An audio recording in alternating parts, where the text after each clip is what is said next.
Hello दोस्तों, my name is Jitendra Chaudhary और मैं स्वागत करता हूं आपका अपने यूट्यूब चैनल ITube क्लासेस में। दोस्तों, आज मैं बात करने वाला हूं जेई और स्पेशली नीट के एग्जाम के बारे में, जिसके अराउंड इतनी सारी कंट्रोवर्सी चल रही है, इतने सारे प्रोटेस्ट चल रहे हैं।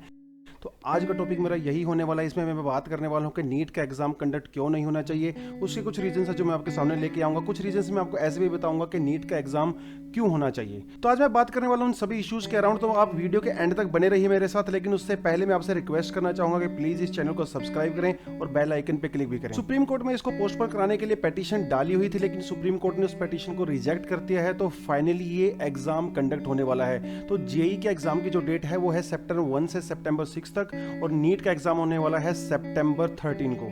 दोस्तों, बहुत सारे स्टेट्स के सीएम्स और बहुत सारे पॉलिटिशियंस ने अपनी आवाज उठाई और बोला है कि ये एग्जाम कंडक्ट नहीं होना चाहिए। रिसेंटली राहुल गांधी जी ने भी एक ट्वीट करके बोला था कि ये एग्जाम कंडक्ट नहीं होना चाहिए बिकॉज स्टूडेंट्स की हेल्थ की प्रायोरिटी सबसे ऊपर होनी चाहिए रादर देन एग्जाम। तो राहुल गांधी ने ये बात बोली। तो कुछ लोग बोलेंगे कि राहुल गांधी की बात को सीरियसली नहीं लेना चाहिए, उनको तो नीट की फुल फॉर्म भी नहीं पता होगा। तो उन लोगों के लिए मैं बताना चाहता हूं कि सुब्रमण्यम स्वामी जी ने भी ट्वीट करके बोला है कि हेल्थ को प्रायोरिटी देनी चाहिए और इस एग्जाम को कंडक्ट नहीं होना चाहिए। सुब्रमण्यम स्वामी जी ने स्पेशली एक पीएम को लेटर भी लिखा है। उस लेटर में उन्होंने बोला है कि रिक्वेस्ट की है कि ये एग्जाम कंडक्ट नहीं होना चाहिए।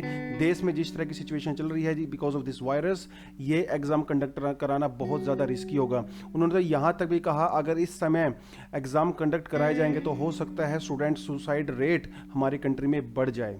दोस्तों, इसके अलावा कंट्री में पूरे कंट्री से जो है लाखों स्टूडेंट्स ने इसके अगेंस्ट आवाज़ उठाई है। बहुत सारे लोग ट्वीट पे ट्वीट करे जा रहे हैं कि ये एग्ज़ाम इस तरह की सिचुएशन में कंडक्ट नहीं होना चाहिए। ये ट्रेंड पिछले दिनों ट्विटर पे बहुत ज़्यादा वायरल भी हो रहा था और ट्रेंडिंग पे चल रहा था कि नीट के एग्जाम और जेई के एग्जाम को पोस्टपोन कर दिया जाए। दोस्तों, सबसे पहला रीज़न वो है कि कोरोना के केसेस बहुत ज़्यादा बढ़ रहे हैं। India is one of the worst affected country due to this corona virus. Country में डेली 60 से 70 हज़ार केस जो है कोरोना वायरस के आ रहे हैं और 30 लाख से भी ज्यादा केस हमारी कंट्री में आ चुके हैं। तो इससे पता लगता है कि सिचुएशन बहुत ज्यादा खराब है। दोस्तों, कुछ एविडेंस सजेस्ट करते हैं कि ये वायरस हो सकता है एयरबोर्न भी हो। हालांकि WHO इस बात पे पूरी तरह से अग्री नहीं भी करता है और कभी कभी करता भी है, तो WHO भी खुद कंफ्यूज है। तो इस सिचुएशन में क्या ये एग्जाम कंडक्ट होना चाहिए? दूसरी जो सबसे बड़ी प्रॉब्लम है वो यहाँ पे ये है कि कंट्री में सिर्फ 155 शहरों में ही एग्जाम के सेंटर रखे गए हैं। इतनी बड़ी कंट्री में सिर्फ 155 सिटीज में एग्जाम के सेंटर्स हैं। उसके अलावा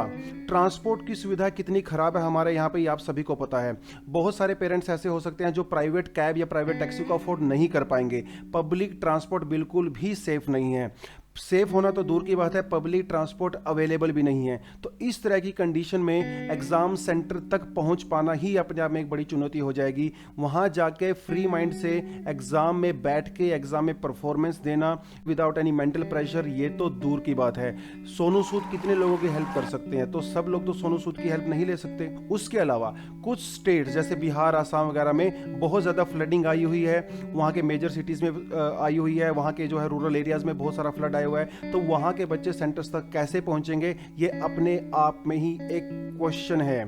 क्या वो बोट्स के थ्रू आएंगे, क्योंकि पब्लिक ट्रांसपोर्ट तो फ्लडिंग में काम कर ही नहीं रहा है। दोस्तों, अगली जो बात है वो है कंटेनमेंट जोन की। कंटेनमेंट जोन में किसी भी तरह की आउटसाइड मूवमेंट अलाउड नहीं है। तो जो स्टूडेंट कंटेनमेंट जोन से आते हैं उनकी मूवमेंट को हम लोग कैसे रेगुलेट करेंगे, ये भी अपने आप में क्वेश्चन है। अगर आप स्टूडेंट को वहां से बाहर जाना अलाउ करते हो तो फिर कंटेनमेंट जोन का मतलब ही क्या रह जाता है। दूसरी बात, कंटेनमेंट जोन से जो स्टूडेंट आएंगे एग्जाम देने के लिए, एग्जाम हॉल में जाते हैं, तो बहुत ज्यादा चांसेस हैं कि हो सकता है वो लोग पहले से ही इन्फेक्टेड हों। तो वहां पे जाके वो दूसरे बच्चों को भी इन्फेक्ट कर सकते हैं। दोस्तों, दूसरी सबसे बड़ी बात यह है कि स्टूडेंट कभी भी एग्जाम हॉल में अकेला नहीं जाता है। कम से कम एक स्टूडेंट के साथ एक पेरेंट्स तो होगा। तो 16 से 18 लाख बच्चे पहले ही इस एग्जाम को दे रहे हैं और उनके साथ उनके पेरेंट्स भी आएंगे। तो 25 से 30 लाख लोगों की भीड़ को, इतने सारे लोगों को मैनेज करना अपने आप में ही एक बहुत बड़ी प्रॉब्लम है। इनको कैसे मेंटेन किया जाएगा, कैसे इन लोगों को मैनेज किया जाएगा। चलिए, अब हम एक बात मान भी लेते हैं कि एग्जाम से पहले सोशल डिस्टेंसिंग फॉलो किया जाएगा, सब रूल्स एंड रेगुलेशंस फॉलो किए जाएंगे, ये हम एक बात मान भी लेते हैं। दूसरी बात यह है कि जब एग्जाम ओवर हो जाएगा, ये सारे बच्चे बाहर आएंगे, उस टाइम पे इतनी ज़्यादा भीड़ कैसे मेंटेन होगी, उस टाइम पे सोशल डिस्टेंसिंग कैसे हम लोग फॉलो करेंगे? बिल्कुल भी पॉसिबल नहीं है। बहुत सारे स्टूडेंट ऐसे हैं जो बहुत दूर से आएंगे, बहुत सारे स्टूडेंट ऐसे होते हैं जो एग्जाम हॉल में थोड़ा सा लेट आते हैं। तो उस टाइम पे सोशल डिस्टेंसिंग को फॉलो करना, उस टाइम पे इस तरह के रूल्स एंड रेगुलेशंस फॉलो होंगे, ऐसा सोचना भी अपने आप में एक इडियोटिक थॉट। रिसेंटली राजस्थान या केरला वगैरह में कुछ एग्जाम्स कंडक्ट कराए गए थे, वहां पे हम लोगों ने सरेआम देखा है कि सोशल डिस्टेंस की किस तरह से धज्जियां उड़ाई जा रही थी। तो इस तरह की जब बड़ी लार्ज गैदरिंग होगी तो क्या वहां पे इन्फेक्शन बढ़ने का खतरा है कि नहीं है? Of course. और क्या होगा अगर कोई इन्फेक्टेड हो गया? सपोज एक स्टूडेंट जो है वो घर से जब निकला तो इन्फेक्टेड नहीं था, सेंटर में गया तो वहां पे जाके वो इन्फेक्टेड हो गया। उसके घर पे हो सकता है कोई बड़े बुजुर्ग भी हो, उसके घर पे हो सकता है छोटे बच्चे भी हो, उसका भाई हो, उसकी बहन हो। अगर उससे वो इन्फेक्ट हो गए तो उस सिचुएशन में क्या होगा? और खुदा ना खास्ता अगर उनकी हालत खराब होगी, अगर किसी को अपने जान से हाथ भी धोना पड़ा, तो उस केस में कौन रिस्पॉन्सिबिलिटी लेगा? रिस्पॉन्सिबिलिटी तो छोड़िए आप, उनका ट्रीटमेंट कौन कराएगा? क्या सरकार जो है उनके ट्रीटमेंट का खर्चा उठाएगी?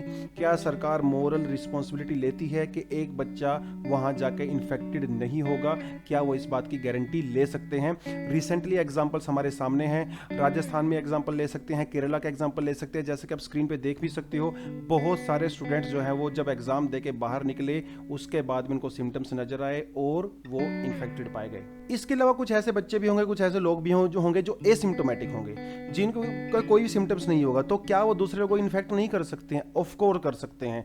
बच्चों को और पेरेंट्स को छोड़िए, वहां पे जो स्टाफ वो कंडक्ट करा रहा है एग्जाम, वहाँ पे जो सब स्टाफ होगा, अगर सब स्टाफ में से ही कोई अगर इन्फेक्टेड हुआ और उससे वायरस दूसरे लोगों पे चला गया तो उस केस में कौन रिस्पॉन्सिबल होगा? ये भी एक बड़ा क्वेश्चन है। दोस्तों आपको एक बात बताता चलूं कि कम से कम 4000 स्टूडेंट जो है वो सिंगापुर से या दुबई से, मलेशिया से नीट का एग्जाम देने वाले हैं। इसके लिए एक पेटिशन भी डाली गई थी सुप्रीम कोर्ट के अब्रॉड में जो है वो कुछ एग्जाम सेंटर्स बनाए जाए उन स्टूडेंट के लिए, लेकिन सुप्रीम कोर्ट ने इस प्ली को रिजेक्ट कर दिया है और सुप्रीम कोर्ट ने बोला है कि वंदे मातरम मिशन जो है उसके थ्रू उनको इंडिया में लेके आया जाए। अब सुप्रीम कोर्ट ने तो ये बोल दिया है, लेकिन क्या उनको वहां से लेके आना इतना ईजी है? क्या उनके ऊपर मेंटल प्रेशर नहीं होगा? What about a quarantine? क्या हम उनको 14 दिन के लिए क्वारंटाइन करेंगे? क्या उनकी हेल्थ की ट्रीटमेंट की हम लोग गारंटी ले सकते हैं? तो ये भी एक बहुत बड़ा इशू है। इन सब के अलावा एग्जाम हॉल में जब बच्चा बैठेगा तो उसके साथ वहां भी कुछ इशू होने वाले हैं। जो थंब इंप्रेशन मशीन होती है वो सिर्फ एक ही होती है एक रूम के अंदर,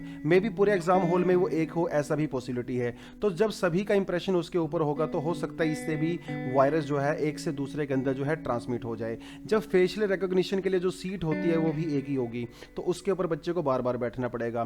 तीसरी बात यह है कि जब किसी बच्चे को अगर बाथरूम जाना है, उसको कोई इमरजेंसी है, तो आप कैसे इंश्योर करोगे कि वो बाहर वेट करे, या कैसे इंश्योर करोगे कि उसको इतना जल्दी अगर जाना है कि वो ना जाए, वो कैसे वेट करे? ये भी बड़ी समस्या है।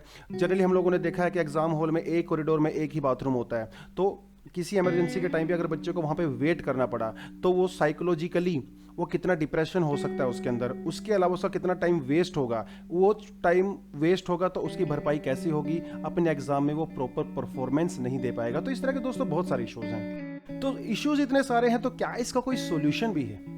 दोस्तों जो सॉल्यूशन इसका सबसे बड़ा नजर आता है वो यही है कि एक तो इस एग्जाम को पोस्टपोन कर दिया जाए। जब बहुत सारे दूसरे एग्जाम पोस्टपोन हो चुके हैं तो इसको भी पोस्टपोन किया जा सकता है। दूसरे एग्जाम जैसे आईएएस के एग्जाम, एनडीए वगैरह के एग्जाम, इनके एग्जाम को काफी लेट तक जो है पोस्टपोन किया गया है। तो क्या नीट और जेई के एग्जाम को पोस्टपोन नहीं किया जा सकता? ऑफ कोर्स किया जा सकता है। यहाँ पे क्वेश्चन ये है कि अगर कोई बच्चा नीट का एग्जाम देके, जेई का एग्जाम देके आता है, वहां से वो कोरोना पॉजिटिव पाया जाता है, तो उसके बाद जो दूसरे एग्जाम होते हैं वो कैसे देगा? जैसे जेई का बच्चा वो बाद में नीट का एग्जाम कैसे देगा, वो एनडीए का एग्जाम कैसे देगा? जो दूसरे एग्जाम उसके बाद में होते हैं, अगर वो इन्फेक्टेड हुआ तो वो दूसरे एग्जाम देने की बिल्कुल भी पोजीशन में नहीं होगा।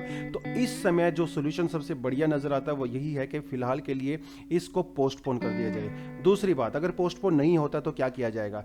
दूसरी बात यह है कि कम से कम ज्यादा से ज्यादा सेंटर्स को ये एग्जाम में कन्वर्ट कर दिया जाए, ताकि एक सोशल डिस्टेंसिंग को थोड़ा सा फॉलो किया जाए और एग्जाम हॉल के अंदर भी स्टूडेंट्स को थोड़ा सा दूर दूर बिठाया जाए, स्टाफ को प्रॉपर ट्रेन किया जाए, सेंटर्स को प्रॉपरली सैनिटाइज किया जाए। एक थर्ड सॉल्यूशन जो कुछ लोगों ने सजेस्ट किया है वो ये कि एग्जाम को पूरी तरह से कैंसिल कर दिया जाए। बच्चों के जो स्कूल में परफॉर्मेंस है, जो प्रीवियस एग्जाम इनकी परफॉर्मेंस है, उस परफॉर्मेंस के बेसिस पे ही काउंसलिंग कराई जाए और एडमिशंस कराए जाए। दोस्तों मैं आपको एक बात बताता चलूं कि नीट का एग्जाम हमारी कंट्री में मेडिकल के लिए सबसे बड़ा एग्जाम होता है।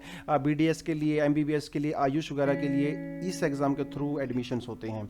तो अगर हम लोग प्रीवियस मेरिट के बेसिस पे उनको देते हैं तो इससे भी बहुत सारे बच्चों को नुकसान हो सकता है उनकी प्रीवियस परफॉर्मेंस बहुत अच्छी नहीं रही हो सकता है कि उनको कुछ दूसरे इश्यूज हों, इन्होंने अभी अच्छे से तैयारी की हो, तो वो स्टूडेंट जो है वो प्रेशर में जा सकते हैं। दोस्तों एक आर्गुमेंट ये भी निकल के आ रहा है जो एक एग्जाम को कंडक्ट करने के फेवर में दिया जा रहा है कि बच्चों का एक साल जो है वो बर्बाद नहीं होना चाहिए। दूसरा, हमारी कंट्री में जिस तरह से हमें बहुत ज़्यादा मेडिकल स्टाफ की रिक्वायरमेंट होती है, तो एक साल अगर हम एग्जाम को कैंसिल करते हैं तो उस साल जो मेडिकल स्टाफ वो बाहर निकलता है ट्रेनिंग करने के बाद, तो हमारी कंट्री में उसकी कमी हो जाएगी। तो ये भी एक आर्गुमेंट दिया जा रहा है कि हम लोग इसको अफोर्ड नहीं कर सकते। दोस्तों आपका इसके बारे में क्या कहना है? मेरा तो ये मानना है कि जान है तो जहान है, हेल्थ इज प्राइमरी।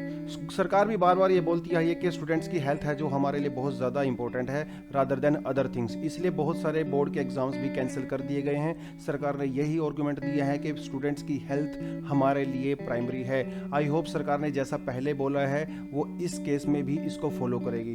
बहुत सारे लोग ये कह रहे हैं कि एग्ज़ाम कैंसिल ना हो, लेकिन एग्ज़ाम को कम से कम कुछ महीने के लिए पोस्टपोन तो किया ही जा सकता है। दोस्तों अगर आपको वीडियो पसंद आया तो प्लीज़ इस वीडियो को लाइक करें, हमारे चैनल को सब्सक्राइब करें, अपने दोस्तों के साथ इस वीडियो को ज़्यादा से ज़्यादा शेयर करें ताकि लोगों को पता चले कि इस एग्ज़ाम को कंडक्ट कराने का कितना ज़्यादा नुकसान हो सकता है। हमारी कंट्री में जो केस पहले से ही इतने ज़्यादा आ रहे हैं और ज़्यादा बढ़ सकते हैं। अपने विचार अपने कमेंट सेक्शन में ज़रूर बताएं, इस चैनल को सब्सक्राइब करें। Thank you very much.